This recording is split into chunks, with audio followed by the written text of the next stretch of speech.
Welcome to this week's Supply Chain Update, brought to you by Phoenix International.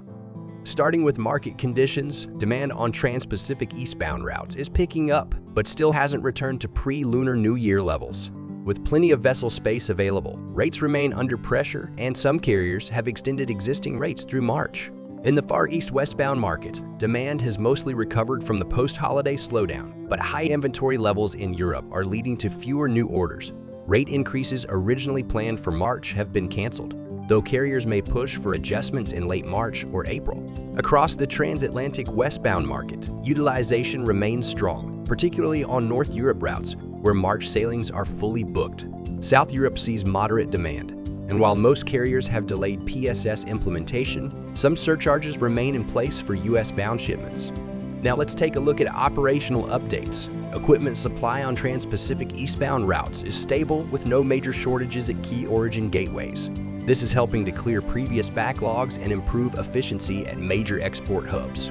On the Far East westbound trade lane, equipment availability remains sufficient, though potential regulatory changes in the US may prompt future adjustments in carrier capacity allocation. For now, logistical disruptions remain minimal.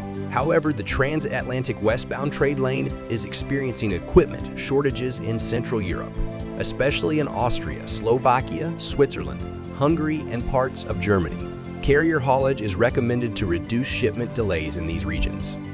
Turning to capacity management, the Trans-Pacific eastbound market has rebounded, with vessel utilization now above 90%. While demand is improving, ample space remains available, making bookings more flexible than usual for this time of year.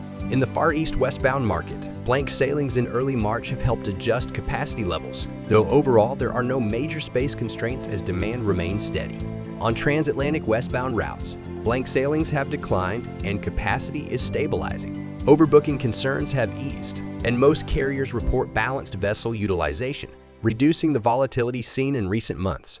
The U.S. government has postponed 25% tariffs on imports from Canada and Mexico until April 2nd. This allows businesses to continue trading under the U.S.-Mexico-Canada agreement without additional costs.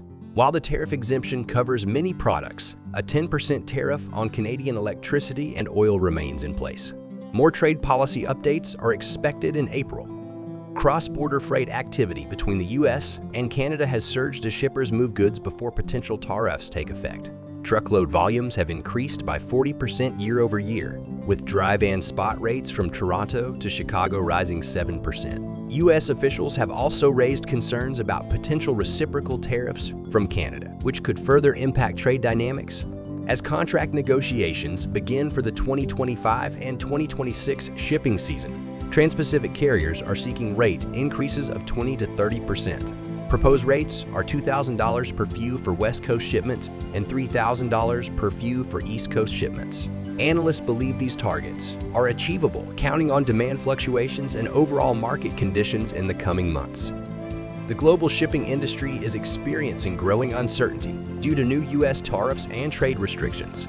Recent measures include a 10% tariff on Chinese goods and proposed port entry fees of up to $1.05 million for Chinese-built vessels. These developments, along with geopolitical tensions and evolving supply chain strategies, may result in freight rate fluctuations and shifts in trade routes. And that concludes our update on the global supply chain. Thank you for joining us. We will continue to monitor these developments and keep you informed. You can follow us on LinkedIn and YouTube for more supply chain related updates.